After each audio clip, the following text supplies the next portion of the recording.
Allez, bonjour à tous, on est parti pour une analyse du BTC. On va faire une analyse court terme, c'est assez rare que j'en fais, et vous avez été nombreux, il y a quelques personnes qui m'ont demandé d'en faire une, et c'est vrai qu'en général je fais des analyses plutôt long terme, weekly, daily, 4 heures, et on va se concentrer à faire une analyse court terme, donc plus sur du 4 heures, 1 heure, 15 minutes, pourquoi pas 5 minutes.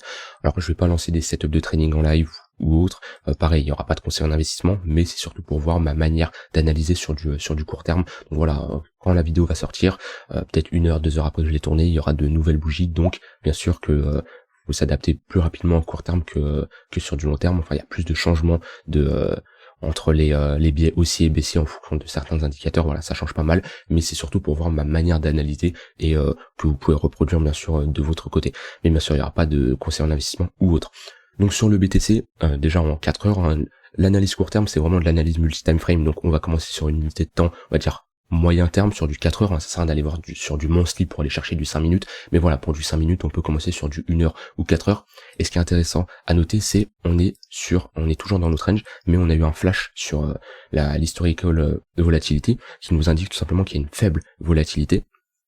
On a eu un flash, donc les flashs violets, qui nous indiquent, comme j'ai dit, voilà, une faible volatilité et qu'un gros mouvement se prépare. Et quand on va avoir un regain de volatilité, eh ben le prix va chuter ou monter. Cet indicateur ne nous donne pas de prédiction ou de probabilité d'aller dans un sens ou un autre, mais ça nous indique, ok, la volatilité est faible, un gros mouvement se prépare. Et on voit ici qu'il y avait très peu de volatilité au vu de l'amplitude des bougies. On regagne de la volatilité et on a un gros mouvement qui se prépare, mais on est en train de casser par le bas. En 4 heures, on a validé une structure baissière, puisqu'on a validé un M-top, sommet creux, sommet plus bas que le précédent, creux plus bas que le précédent.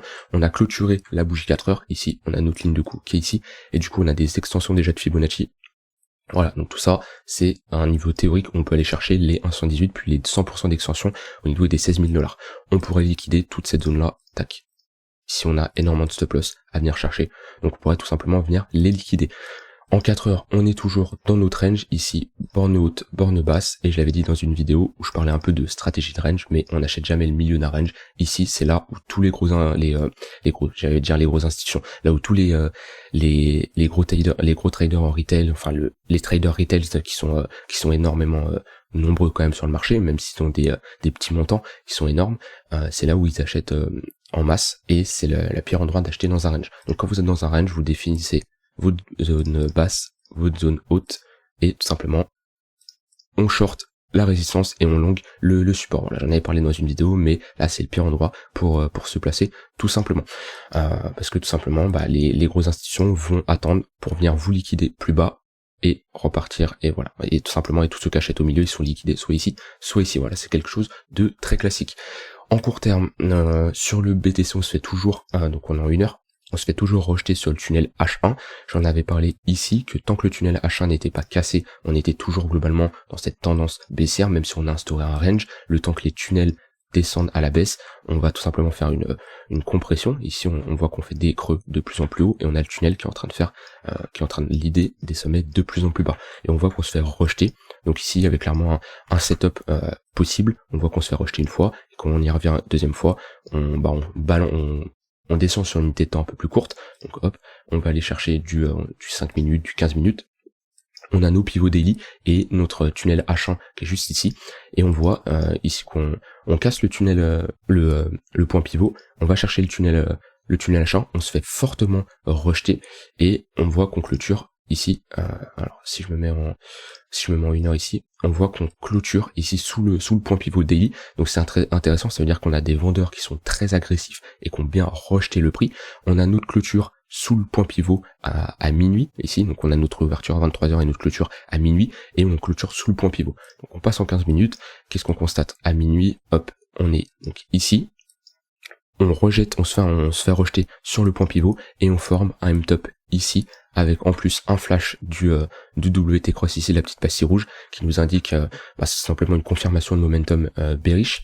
Et ici on a en plus une structure en W, donc déjà d'un point de vue localisation, on a notre point pivot plus notre tunnel H1, on a une confirmation momentum, on a une confirmation de structure. Donc là voilà, c'est le genre de setup qui peut s'enclencher. On a une position short ici qui s'ouvre, tac. On peut mettre le stop loss sous le précédent sommet, ou sous le point pivot qui a été créé à la nouvelle journée, et ensuite pour le TP on peut targeter le prochain point pivot, ou 2 pour 1, ou voilà, 2 pour 1 ça passerait pile poil. Donc voilà, c'est le genre de setup qui peut s'enclencher. Après, il n'y a pas de mauvais setup, faut juste backtester, hein, voilà, vous prenez plusieurs conditions. Donc là, j'ai pris un tunnel H1, un point pivot, une confirmation de momentum, une structure, et vous testez tout simplement, vous testez, et si vous avez un taux de réussite qui vous fait gagner de l'argent, et bon voilà, c'est un setup qui marche. Après, vous avez juste à trader, on va dire, comme un robot. Alors c'est simple à dire, comment je le dis, c'est tout simple, c'est toujours simple à théorie. Sur la pratique, c'est toujours différent, mais voilà, c'est globalement c'est comme ça. Mais si vous avez un setup qui marche, un setup de 2 pour 1 comme ça, qui fait du 40-50% de win rate, bah vous êtes gagnant. C'est pas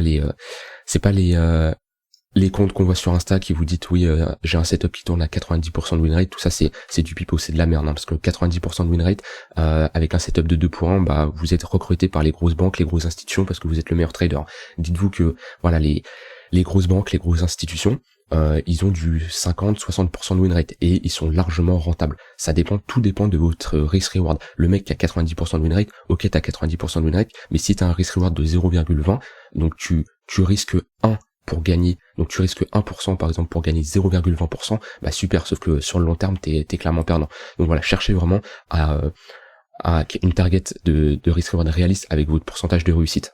Quelqu'un qui a 10% de réussite mais qui a un risk reward de 18 pour 1, et ben sur le long terme il est gagnant clairement. Donc voilà, c'est une petite parenthèse là-dessus. Donc entre temps on a été rejeté, on était dans un range entre nos deux points pivots daily. On voit qu'on a été rejeté ici, on a été rejeté sur la confluence entre le tunnel 15 minutes et le tunnel Vegas 5 minutes ici, et là on a cassé notre point pivot daily et on voit qu'on est en train de faire résistance dessus. Ça tient bien, pourquoi pas le réintégrer par la suite. Mais ici il y avait clairement un setup très intéressant à jouer. Voilà, maintenant on est là c'est très compliqué de se placer parce qu'on est juste sur un point pivot daily. Moi en général j'aime bien avoir des confluences de localisation. Donc par exemple si on reviendrait ici dans le point pivot 1 heure avec le point pivot le tunnel 1 heure plus le point pivot daily, si on a une magnifique divergence voilà sur du 5 ou 15 minutes, une divergence sur le momentum avec un cross du WT cross, on pourra avoir un signal très intéressant. Si on a en plus une structure ou une pattern de retournement, une figure d'avalement baissier, ça on aurait un setup très intéressant qui pourrait s'enclencher avec pareil une target sur le précédent point pivot ou un equal low tout simplement. Donc bon là on n'a pas d'équal low, mais si on a un équal low qui vient se former, tout simplement une bougie qui est au même niveau, hop, voilà, on vient chercher un équal low, et ben c'est tout simplement de la liquidité qui sera accumulée et ça peut être une très bonne target. Donc voilà globalement BTC sur du court terme. Je vais regarder juste d'un point de vue Ichimoku parce que c'est assez bearish quand même. On se fait toujours maintenir par la Tenkan là qui jaune en 1 heure. En 1 heure on est toujours globalement dans un range. Après on a cassé notre Tenkan, notre Kijun, on est sorti du nuage. On a le Shiku qui est en totale liberté, donc on peut clairement aller plus bas. Et sur du 15 minutes c'est pareil, hein. On voit que voilà, on a notre Kijun qui est en train de faire résistance depuis qu'on l'a cassé. On est sous le Kumo. On a la Shiku qui est aussi en liberté, donc on est plus en tendance baissière à chercher des setups de continuation baissier. Donc là si vous tradez en longue, vous êtes clairement sur des setups à contre-tendance, puisque tous les indicateurs nous montrent qu'on est clairement dans un setup on est dans une tendance baissière. On le voit, hein, de toute façon sur le Ichimoku c'est pas compliqué à voir, hein. On a un nuage rouge. On est globalement on a une Shiku qui est aussi libre. On voit qu'elle est pas dans le nuage ou au-dessus de la Tenkan et la Kijun. Et voilà, sur du 15 minutes, on voit qu'on se fait maintenir par la Tenkan et la Kijun. Donc clairement, on va plus jouer des setups à continuation baissière. Moi, c'est ce que je préfère. Vous pouvez toujours jouer des setups à continuation haussière. C'est-à-dire que vous allez avoir, voilà, globalement une tendance, hop. On va faire un truc plus simple. Tac, tac. Vous allez tout simplement avoir une tendance baissière. Moi je vais préférer jouer dans le sens de la tendance pour augmenter mes probabilités. Donc tout simplement je vais short là et je vais prendre profit là. Alors en théorie, hein, mais je vous fais comprendre, je vais short là, je vais prendre mes profits là, alors que vous allez tout simplement long ici et prendre vos profits ici. Maintenant c'est beaucoup plus risqué parce que les mouvements sont de plus faible amplitude. Moi si par exemple je me trompe et je short pas ici mais je short ici, je vais pouvoir prendre des profits quand même ici. Si par contre vous longuez ici, ça va être difficile de prendre des profits ici. Donc il y a des setups à contre-tendance qui marchent. Maintenant les setups en continuation haussière sont beaucoup plus intéressants. Voilà globalement pour BTC pour du court terme. J'espère que l'analyse globale vous aura plu, mais voilà globalement les indicateurs que j'utilise pour du court terme, surtout les tunnels Vegas et les points pivots, le WT cross et un indicateur de momentum. Voilà, j'espère que la vidéo vous aura plu. N'hésitez pas à liker pour la référencer et montrer à d'autres gens comme vous qui souhaiteraient vous découvrir mes analyses. Rejoindre le groupe privé sur le Discord, le lien est en description. Si vous voulez aller plus loin, il y a une formation qui est disponible pour vraiment devenir autonome devant des charts graphiques sur le BTC, sur les actions ou autres. Et on se retrouve demain pour une prochaine vidéo. Bye bye.